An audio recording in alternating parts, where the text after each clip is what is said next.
Well, Ugandan troops have stepped up their deployment in eastern DR Congo on the second day of an operation launched against A.D.F rebels in cooperation with Kinshasa.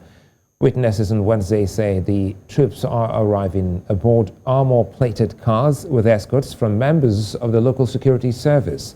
The target is the Allied Democratic Forces, a group blamed for massacres in eastern DRC and attacks in the Ugandan capital, in which the so-called Islamic State bills as an affiliate. Now, there have been no official indications of the number of troops being deployed or how long the operation will last. Joining me now from Switzerland is Benedict Kumbi. She is a Congolese human rights activist. Good to see you, Benedict. More than 22 civilians are said to have been killed in an attack on the camp for internally displaced people in the northeast of the Democratic Republic of Congo. Now, this same camp was attacked a few days ago earlier when 29 people were killed. This is some troubling trend, isn't it? Well, maybe the world might be astonished of what is happening now in the Congo, but it is sure a trend that has been lasting for 25 years now, that is affecting the eastern part of the Democratic Republic of the Congo. This is an ongoing war.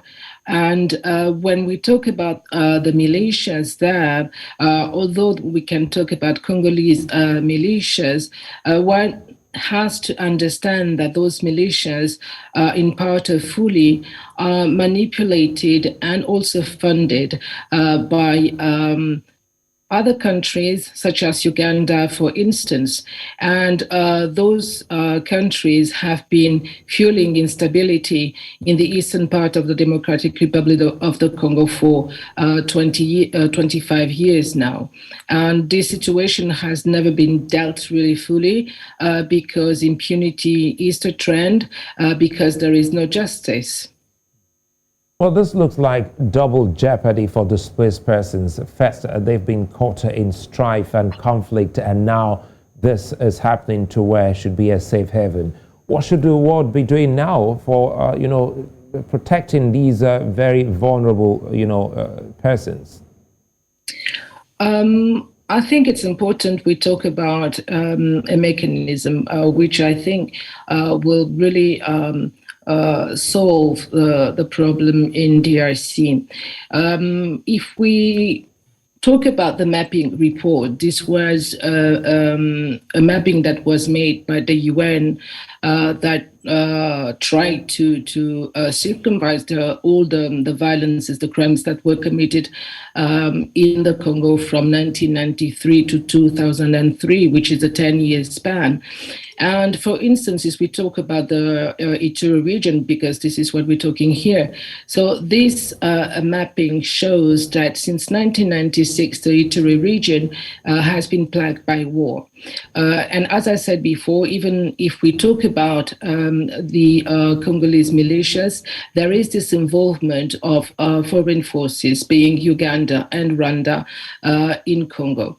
So, and as per Uganda, for instance, this fact is also attested by the 2005 judgment of the International Court of Justice, the highest court in matters of justice between states, which condemned Uganda for aggression, war crimes, plundering of natural resources, and crimes against humanity.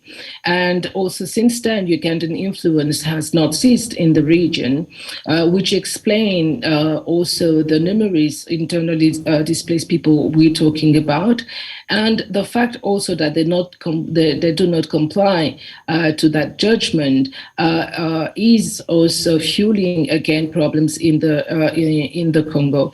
They were meant to pay $10 billion to Congo for those crimes committed there, but they said that they were not going to pay it because the fact that they've been condemned for that was enough as a reparation. So what we see here, there is an impunity in that region. There is no justice in that region. If the world, for instance, could support the claim of the Congolese people and the claim of Dr. Denis Mukwege, the Nobel Peace Prize, who calls for the recommendation of the mapping report to be applied, I think that we will see somehow an evolution in that region, because impunity, the lack of justice, is really the central problem. And again, protection is also key here, because these attacks breach international humanitarian law, and specifically the 2009 Kampala Convention on IDPs. Before I let you go, what more can the continent, especially, do to help these vulnerable, persons?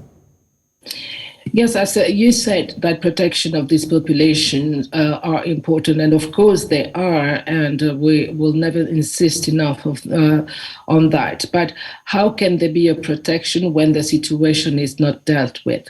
How can there be protection when the perpetrators of these crimes are not brought in front of justice? So if the African continent really wants to help, not those populations, but Congo as a whole, it should really push on the justice matter. It should really try to force all the governments really to address that problem of justice.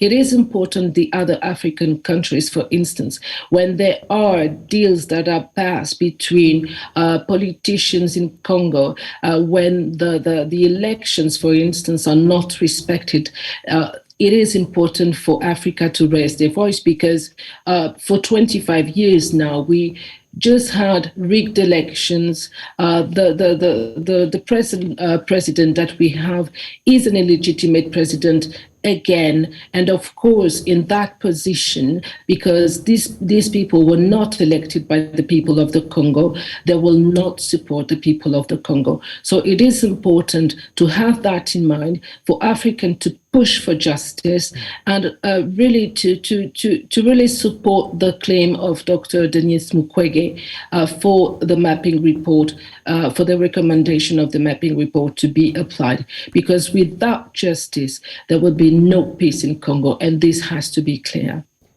Benedict Kumbi, many thanks for your time.